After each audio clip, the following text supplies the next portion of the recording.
Uthisha uvulele icala lokulimaza umfanyana oneminyaka ngo-9 waseMakhosi eMthwalume kulandela ukushiswa ngamanzi ka-radiator esikoleni. Uyaveva intukuthelo umndeni wakaLithuli emva kokulimala kanzima kumfanyana wakhona oshiswe ngamanzi ka-radiator uthisha amvulise wona.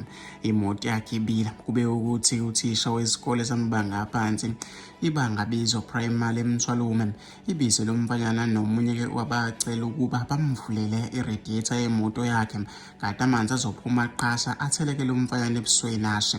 Umndeni uthi ukucasule kakhulu ukuthi esikoleni bazama ukufihla njengoba uthisha bababikela ukuthi ingane iwisiketelo lamanzi abilayo egunjini lothisha staff room yasha.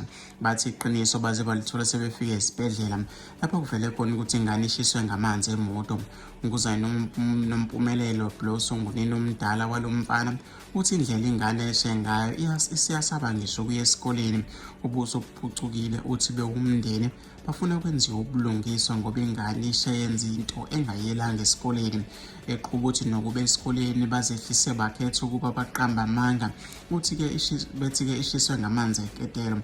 Ngosuku okwenzeka ngalo-ke isigameko ngithola ucingo oluvela kudadewethu unina wengane ekhala ocingweni engitshela ukuthi-ke mangiphuthume emtholampilo osendaweni ngimfice sekhona wangitshela ukuthi ushayele ucingo esikoleni bemtshela ukuthi ingane ishiswe ngamanzi abilayo iwisiketelo.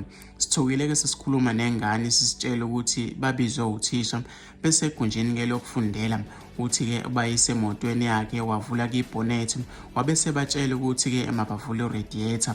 Uthi-ke omunye umfana uhlulekile ukuvula uthisha wabese etshela yena ukuthi azame. Uqubuthe-ke uma-ke ivula kwaphuma amanzi aqasha-ke amthela ubuso washa. Wachaza-ke unkosana Bloso uthi-ke noma-ke unkosana Bloso uthi uthisha uyakuphika-ke lokhu uthi ingane-ke ubeyithuma amanzi abandayo ezowafaka-ke ku-radiator. Ingane idluliselwe-ke esibhedlela emva kokubonakala komonakalo kusho-ke unina omdala okhulumela amaphoyisa KwaZulu-Natal Constable Thenjiswa Ngcobo uqinisekisile ukuthi likhona-ke icala elivuliwe lokulimala kanti amaphoyisa asaqhubeka-ke nophenyo. Okhulumela umnyango wezemfundo KwaZulu-Natal uMnumzane Muzi Mahlambi uthe umnyango uyazwana kakhulu nomndeni wengane ngalesi sigameko. Wathi-ke ezinye izinto esingavamile ukuba senzeke uthi-ke unethemba lokuthi umndeni wengane kanye nothisha bazolilungisa ngendlela lolu daba.